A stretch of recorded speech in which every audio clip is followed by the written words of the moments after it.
بسم اللہ الرحمن الرحیم۔ السلام علیکم ورحمۃ اللہ وبرکاتہ۔ ناظرین کرام، عشر کے احکام و مسائل پر گفتگو کریں گے۔ زمین سے جو بھی پیداوار ہو، جو ہو، چنا ہو، باجرہ ہو، ہر قسم کے اناج، گندم، روئی، ہر قسم کی ترکاریاں، پھول، پھل، میوے، سب میں عشر واجب ہے، تھوڑی پیداوار ہو یا زیادہ۔ زمین سے جو بھی پیداوار ہو اس کی زکوٰۃ اس کا نام عشر ہے۔ یہ یعنی کہ زمین کی پیداوار کی ایک زکوٰۃ ہے، لیکن نام اس کا عشر ہے۔ جو پیداوار بارش یا زمین کی نمی سے پیدا ہو اس میں 10واں حصہ واجب ہوتا ہے، اور جو پیداوار ڈول کے ذریعے، مشین کے ذریعے یا ٹیوب ویل کے پانی سے یا خریدے ہوئے پانی سے پیدا ہو اس میں 20واں حصہ واجب ہوتا ہے۔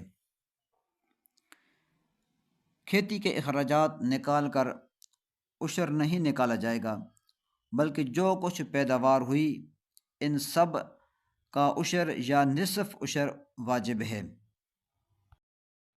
زمین اگر ٹھیکے پر دے کر کھیتی کرائی ہے تو زمین والے اور کھیتی کرنے والے دونوں کو جتنی جتنی پیداوار ملی ہے دونوں کو اپنے اپنے حصہ کی پیداوار کا 10واں یا 20واں حصہ نکالنا واجب ہے۔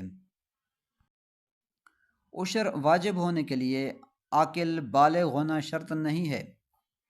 مجنون اور نابالغ کی زمین میں جو کچھ پیدا ہوا اس میں بھی عشر واجب ہے۔ زکوٰۃ کی طرح عشر میں سال گزرنا شرط نہیں۔ سال میں چند بار ایک کھیت میں پیداوار ہوئی، ہر بار عشر واجب ہے۔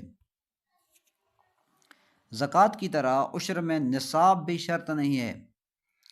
1 کلو بھی پیداوار ہوئی تو عشر واجب ہے۔ اب عشر کس کو دینا چاہیے؟ عشر انہی لوگوں کو دینا چاہیے جنہیں ہم زکوٰۃ دیتے ہیں۔ جو زکوٰۃ لینے کے حقدار ہوتے ہیں انہیں عشر بھی دیا جا سکتا ہے۔